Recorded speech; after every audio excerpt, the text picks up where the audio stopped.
12 hours could have actually pushed the water to bend.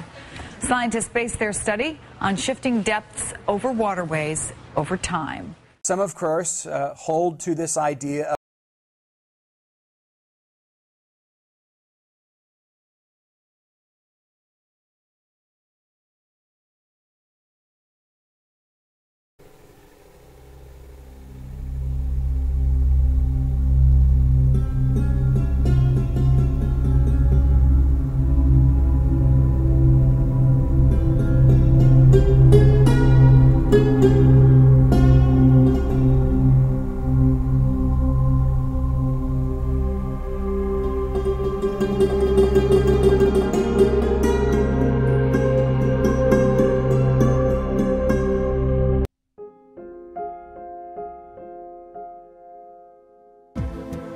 They were to camp between Migdol and the sea, Migdol meaning a fortified city or tower.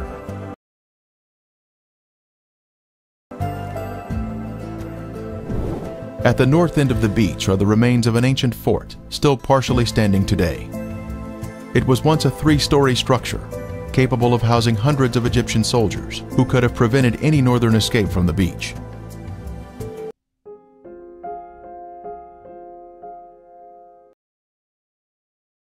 Another description of the location for the Red Sea crossing was Camp before Pi-Hahiroth, which means mouth of a hole or canyon. As the children of Israel entered the beach, they had made their way through a system of canyons or wadis and encountered this beach at the Red Sea.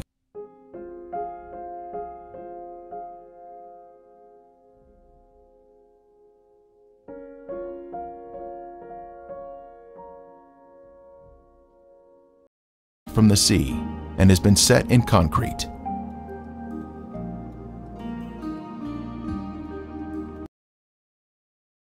Features of the red granite pillar include the fact that it is of Phoenician or Hebrew design and is 3,000 years old. It was placed here for a reason, to mark the location of the crossing of the Red Sea on dry ground.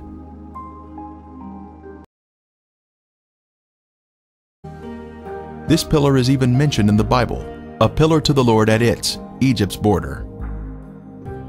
At the south end of the beach is where we can see the pillar. A matching column on the other side of the Gulf in Saudi Arabia was found by Ron Wyatt in 1984 and was shown to Saudi authorities.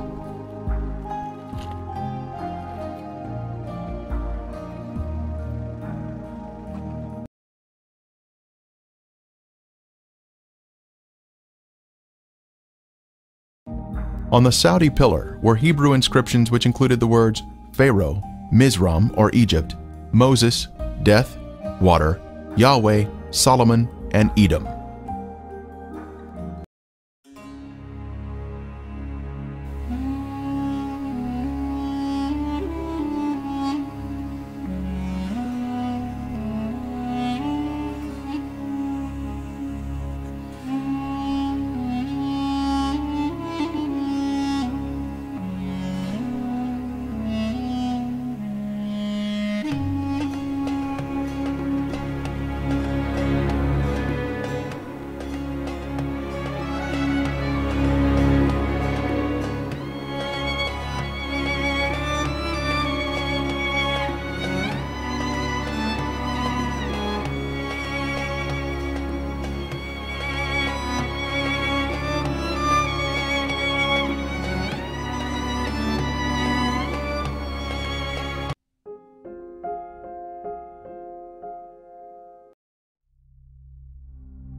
Since the earliest explorations at Nueva, one distinctive type of formation has often been identified on the sea floor.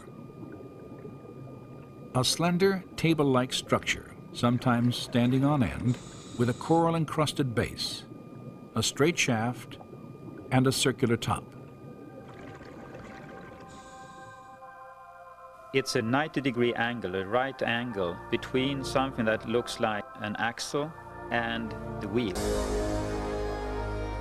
In the midst of them, Pan Chien photographed this circular object attached to what appears to have been a broken axle or hub.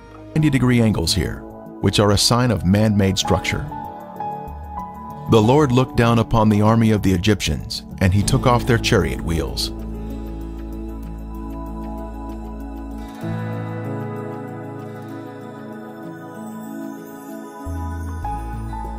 The chariot wheel with 6 spokes was the most widely used by the Egyptians. Egyptian chariots were known to use metal hubs in the center of the wheels.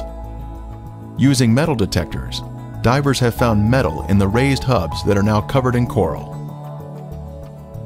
Here we see another 4-spoked chariot wheel with 1 spoke missing and a center raised hub. The coral here has preserved the chariot parts by retaining the man-made structure, even after the wood has disappeared. Here we see another wheel suspended on its axle, standing at attention. It has 6 spokes and a raised center hub.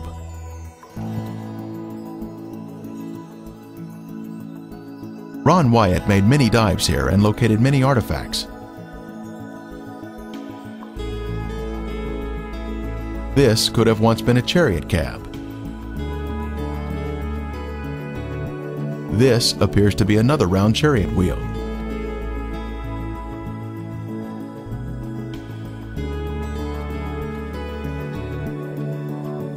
Horse remains have also been found here, such as this shrunken hoof. Horses are not in the Sinai Peninsula today.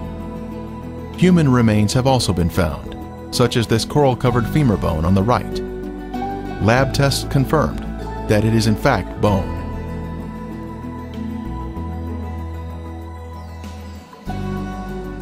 Other bones have also been found. A cross-section reveals the bone inside the coral.